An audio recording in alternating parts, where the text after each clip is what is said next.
등서평이 유독이 니들이 자본주의 문화로 오염을 시켰다. 그러니까 중국을 다시 무상계급 문화로 되찾겠다 하는 게 문화대혁명이에요. 무상계급 문화대혁명이에요. 무상계급의 문화를 되찾겠다. 그냥 권력투쟁이죠.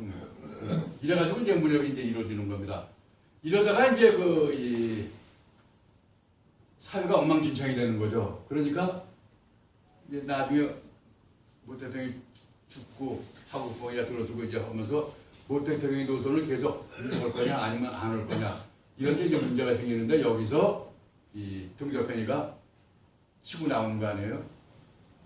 그러면서 맨 처음에 나온 이론이 사회주의 초급단결론이라고 얘기해요. 이게 뭐냐면은 마르크스는 아까 말씀드렸다시피 자본주의가 성숙한 단계에서 자본주의자는 봉건주의 아니에요. 성숙한 단계에서 공산주의 사회로 갈 수 있다. 이런 유물사관적인 기본적인 개념이 있거든요. 그런데 모 대통령은 중국은 이거 80%가 농민이에요. 노동자가 없었어. 이때 이제 공산당이 정권을 장악을 했는데 이게 서둘러가지고 모 대통령이가 소련하고 사이가 좋지 않으니까 아까처럼 삼면홍계를 해버렸단 말이에요. 우리 뭐 빨리 소유제, 공유제하고 빨리 산업화 해가지고 영국도 앞지르고 사회주의 빨리 실현한다. 하는 급진적인 사회주의 노선을 추구했다는 얘기 아니겠어요? 예. 그러니까 뭡니까? 자본주의 단계도 거치지 않고 바로 급진적인 사회주의를 실현하겠다는 게 모 대통령이었단 말이에요. 삼면홍계예요. 이러다 망하니까는 사회주의 추구 단계에 나온 건 뭐냐 하면은 이게 80년대예요. 80년대. 모 대통령이가 그 사회주의적인 여러 가지 사회적인 조건을 마무리 지은 게 1956년이거든요. 그리고 이제 사회주의 한다 했는데 모 대통령은 뭔 얘기냐. 1956년으로 다시 돌아가가지고 등 대통령은 다시 돌아가서 우리는 자본주의를 거치지 않았으니까 자본주의를 새로 시작하자. 이 얘기예요. 자본주의를 새로 시작하면 어떡합니까? 시장이 있어야 되잖아요, 시장이. 그러니까 배급제에다가. 그러니까는 사회주의 초급 단계로는 뭐냐면 우리는 이제 그 영어를 번역해가지고 시장 사회주의 해가지고 많이들 얘기를 하는데 중국 사람들은 뭘 얘기를 합니까? 상품 사회주의, 생산품의 사회주의인 개혁경제를 없애버리고 시장 사회주의를 허비해가지고 상품 사회주의를 한다 이거예요. 상품, 가격이 있는 물건을 만들어서 시장을 새로 도입을 한다 이거예요. 그동안 시장이 없었거든. 시장에서 거래를 해가지고 돈을 주고 사가지고 하는 시장 사회주의. 이게 상품 아닙니까? 상품 사회주의를 시작을 해야겠다. 이 얘기예요. 이래서 이제 이 등사평이가 실사구시 노선이라는 걸 나오는 겁니다. 실사구시. 이 실사구시라는 건요. 이게 여기 쭉 책을 보게 되면 모 대통령 그 전집에 나오는데 실사구시는 모 대통령이가 만든 게 아니고 그 저희 권 교수님 저희 방구라는 사람이 있는 거예요. 동안에 이 사람이 이렇게 해가지고 요걸 글을 썼어요. 그래가지고 이거를 이 사람이 쓴 거를 변증법적인 관점에서 해석을 하는 겁니다. 실사는 뭐냐? 실제의 사물, 객관적으로 존재하고 있는 모든 사물을 실사라고 그래요. 신은 뭐냐? 객관적인 사물의 내부적인 연계, 즉 법칙성. 객관적인 사물이 어떻게 발전을 하냐면 법칙성. 그리고 구는 연구하는 거. 이렇게 되는 겁니다. 그러니까 뭐예요? 객관적으로 존재하는 모든 사물의 법칙성을 연구하는 거다. 이게 실사구시예요. 그래서 이제 여기 말하자면은 이 요약을 해서 이런 얘기를 해요. 중국 공산당은 실사구시는 모 대통령 사상에 살아있는 영혼이다. 모 대통령이 유물론과 인식론의 명제일 뿐만 아니라 변증법의 명제인 동시에 역사 유물주의 명제다. 그게 공산주의 이론 아니고 혹은 관계가 없는 거예요. 이데올로기적인 관점이에요. 이데올로기적 관점. 그런데 우리는 이 실사구시를 미국의 대단하다고는 뭐지만 완전 철학의 범주에 예속시키기도 좀 애매한 실용주의, 도구주의, 실용주의. 다시 말씀드려가지고 유용성, 모두 유용하면 최고의 가치다 하는 도구주의. 이것과 비교를 하는데 도구주의는 비이데올로기적인 성격을 하는 거다 이겁니다. 실용주의는. 그러니까 중국의 실사구시하고 실용주의하고는 아주 딴판이에요. 하나는 이데올로기고 하나는 비이데올로기다. 이렇게 이제 구분이 돼야 된다 이거죠. 여기서 이제 그 이 개혁개방을 쭉 하고 몇십 년이 지나니까 이제 문제가 생겨요. 공산당이 무너지기 때문에 무너지지 않기 위해 가지고 개혁개방을 하고 경제노선을 바꾼 거 아니겠습니까? 예. 그래서 여기서 그 나오는 뒤에 나오는 게 뭔지 미리 말씀드릴게요. 생각나게 흑묘백묘라는 걸 많이 얘기를 하잖아요. 그런데 이 흑묘백묘론이라는 건 뭐냐면은 공산주의 중국 공산당의 등소평의 입장에서 자기 공산당 사회주의가 무너지니까 이걸 버티기 위해 가지고 뭐 자기한테 도움이 되는 것은 자본주의적인 방법이든 사회주의 방법이든 가리지 않고 받아다 쓰겠다 얘기예요. 그러니까 자본주의 방법을 동원해서 일단 써서 공산주의가 망하는 걸 살리고 보자 하는 얘기예요. 그러면서 이제 목적이 딱 있어요. 나중에 나올 겁니다. 이제 4개 견지라는 게 있어요. 개혁개방하고 실사구시 흑묘백묘론을 한다는 것은 그 근본적인 목적이 뭐냐? 4개 견지라고. 첫 번째는 공산당의 영도를 견제한다는 얘기예요. 두 번째는 사회주의의 총노선을 견제한다는 얘기예요. 그리고 일당 독재를 견제한다는 얘기예요. 모택동 사상 견제한다는 얘기예요. 그냥 공산주의는 그대로 유지한다는 얘기예요. 이게 체제는. 그러면서 자본주의도 받아들인다 하는 완전히 이데올로기적인 관점이다 하는 얘기입니다. 예. 그래서 이제 그걸 했는데 몇십 년이 지나고 나니까 지금 중국에는 이 사회주의 문화 있잖아요. 공산주의 문화죠. 이게 저희 북경대학에서 설문조사한 거예요. 대학생을 상대로. 근데 지금은 아마 이게 더 떨어졌을 거예요. 사회주의 문화, 마르크스 레닌주의 문화가 20% 존재한다. 중국에. 그리고 이제 봉건적인 전통 문화. 이게 한 40% 존재한다. 회복이 됐다는 얘기예요. 옛날. 그리고 이제 자본계급의 문화, 외부에서 들어온 이것이 40%가 존재하고 있다. 그러니까 사상의 다원화가, 문화의 다원화가 이루어지고 있다. 근데 지금은 더워져요. 그죠? 지금은. 네? 그런데 공산당의 지도 이념은 모택동 사상 마르크스 레닌주의다 이 얘기예요. 그거 바뀌지 않아요. 절대로 안 바뀌어요. 그거는. 그 사람이 바꿀 수 없잖아요. 여기 어떻게 바꿉니까? 예. 헌법을 바꾸진 않고 있어요. 그게 하나 있고요. 여기서 이제 이게 뭐냐면 개인주의가 워낙 이제 원래가 중국 사회에 개인주의가 세지 않습니까? 개인주의가 발전하니까 사회주의가 집단주의 아니에요. 집단주의에 의한 그 사상 정도가 완전히 무너져 버리는 거예요. 그래서 지금은 애국주의, 민족주의가 계속 구호로 나와. 그래서 막스 레닌주의 뭐 모택동 사상 얘기 안 해요. 거쪽으로는 안 그렇습니까? 예. 이게 뭐냐면 민족주의와 애국주의가 점차 전통적인 천하주의와 결합되면서 마르크스 레닌주의를 밀어내고 있다 이 얘기예요. 그래서 저는 이게 지금도 진짜 바꿔야 되는데 중국 공산당의 형식은 공산주의 체제인데 내용을 보면 완전히 그 봉건적이고 자본주의적인 거란 말입니다. 그래서 탄간부들이 뭐 정치 권력, 경제 권력을 장악하고 있으니까 지배 계급으로서의 지위는 바뀌지가 않잖아요. 공산당 간부가. 이제 완전히 체제하고 굳어져요. 그런데 뭐 거기에 맞는 당을 얼마든지 명칭을 바꿀 수가 있잖아요. 소련처럼. 옛날에 소련 많이 바꿨는데. 이게 뭐 중화인민당이다 말이에요. 중화민주당이다. 뭐 중화자 붙여가지고 뭐 당 얼마든지 바꿀 수가 있잖아요. 지금 지도 이념도 뭐 모택동 사상, 뭐 시진핑 사상하지만 전혀 관계가 없고 지금 문화가 이런 다원화다 이러고 그러는데 개인주의가 살아있지 집단주의도 없어요. 그리고 뭐 소유제도 사유제는 조금밖에 인정이 안 되지만 그렇다고 공유제가 완전하지 않고 국유제가 완전하냐 그것도 아니잖아요. 지금 국유기업이라고 그러는 게 국영기업과 바뀌었다는 거 그것뿐이에요.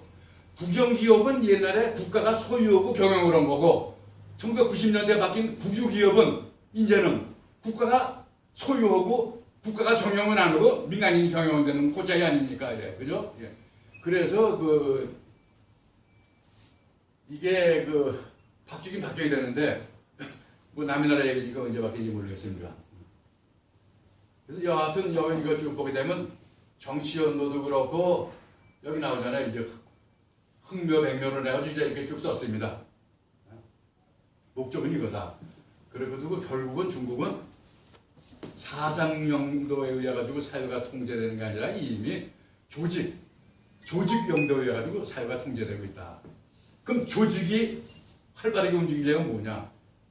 중국이 저희 정보화 기술이 굉장히 발전돼 있어요. 그거를 통해 가지고 인민을 통제하는 게 제일 편해. 그러니까 우리 같은 사람 중국 가면 불편해서 살지 못하겠어. 할 게 없어요. 꽉 막혀. 여관도 못 들어가지. 뭐 어디 저기 조그만 거 상점에 가가지고 물건도 못 사지. 이런 잘 가지고 요즘 완전히 통제, 정보 기술에 의한 통제.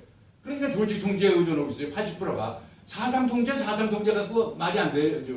정치 통제도 말이 안 되고. 그래서 사상용도, 정치용도, 조직용도도 조직용도에 기반을 두고 있다. 그래서 이제 결어로 다 아시겠지만 공산이라는 말이 뭐냐? 재산을 공동으로 관리하고 소유되는 거예요. 공산이. 그게 공산주의가 이거 아닙니까? 그게 코민이라는 말이 있어요. 바르토 이게 공사라고 그래요. 함께 살면서 재산을 공유하는 공동체다. 그래서 이제 공산주의라고 이제 얘기를 안 합니까? 그러니까 사유제는 자본주의고 공유제는 공산주의인데 이 대립이다 이겁니다. 그래서 이제 그 사람들 구분이 막스 때도 애매하게 구분했어요. 구분이 사회주의라는 건 뭐냐? 각자가 능력껏 일을 다 하고 노력한 것만큼 노동한 것만큼 그만큼 양을 분배를 받는다. 그러면서 천하위가다. 천하의 가정은 유지를 시킨다. 이게 가정. 이것이 사회주의예요. 이 사람들 개념에 지금 중국 사람들이 구분하는 게. 그 다음에 공산주의는 실현이 요원은 주의지만은 각자가 능력껏 일을 하고 다 능력을 다해서 일하고 중요한 건 필요한 대로 나눠 먹는다 이거예요. 이게 가면 이제 공산주의 사회가 된다. 이게 천하위공이라고 그러잖아요. 천하는 공유제다 이 얘기예요. 천하는 공유제다. 이게 이렇게 되면 이제 천하 공유제가 되는 공산주의 사회가 되면 뭐가 되냐면 앵겔스가 그걸 자세히 얘기했어요. 막스는 얘기를 안 해요. 정신노동과 육체노동의 구분이 없어진다. 예? 농촌과 도시의 구분이 없어진다. 얼마나 좋아요. 그리고 가장 중요한 건 대인관리가 아니라 대물관리로 나간다. 사람이 사람을 관리하는 사회가 아니라 대물관리. 사람이 물건을 관리하는 사회로 전환이 된다. 그러면서 공산주의에 사는 사람은 완전히 해방된 자유를 가지고 내가 하고 싶을 때 노동을 하고 말고 싶을 때 말고 누가 간섭을 하는 그런 사회가 공산주의 사회다. 이게 이렇게 나오는데 여기서 이제 문제가 되는 게 그게 문제란 말입니다. 그것 때문에 공산주의가 망한 거예요. 그것 때문에. 네? 뭐냐? 자 보십시오. 엘리트주의와 평균주의에서 욕망의 작용 이렇게 써놨는데 엘리트주의는 건져지만 평균주의는 망하게 돼 있어요. 이게 사람의 능력이 다 다른데 어떻게 똑같이 만듭니까? 이게 안 되는 거죠. 그래서 평균이라는 것은 출발점 기회의 평등이지 결과의 평등은 아니지 않습니까? 이걸 무시해버리는 거예요. 이게. 예? 그래서 이제 여기서 나와요. 사회 발전을 추동하는 요인, 동인, 추동력은 뭐냐? 제가 볼 때는 결국은 뭐 종교에는 아니지만 인간의 욕심이에요. 욕심이 인간의 본능입니다. 인간의 본능인 욕심을 살려주면은 발전하는 거고 욕심을 죽이면은 내가 못으로 일해 배그람 없이 뭐 약간 남존 일을 내가 시켜 이런 식이 돼가지고 다 주저앉는 거예요. 사회가 무기력해져. 그게 욕심. 그래서 이제 공자왈 식욕과 성욕은 사람이 말하는 큰 욕심이다. 이거 채워줘야 돼요. 고자왈 식욕과 성욕은 인간의 본성이다. 다 똑같아요. 이게 영화도 많이 나오잖아요. 욕심. 이거 막으면 안 돼. 이걸 장려하고 풀어줘야 돼요. 그래서 요컨대 마르크스주의의 실패는 인간을 오직 기계로 취급하면서 욕심이라는 인간의 본능을 무시했기 때문이다. 저는 이렇게 결론을 주고 싶어요.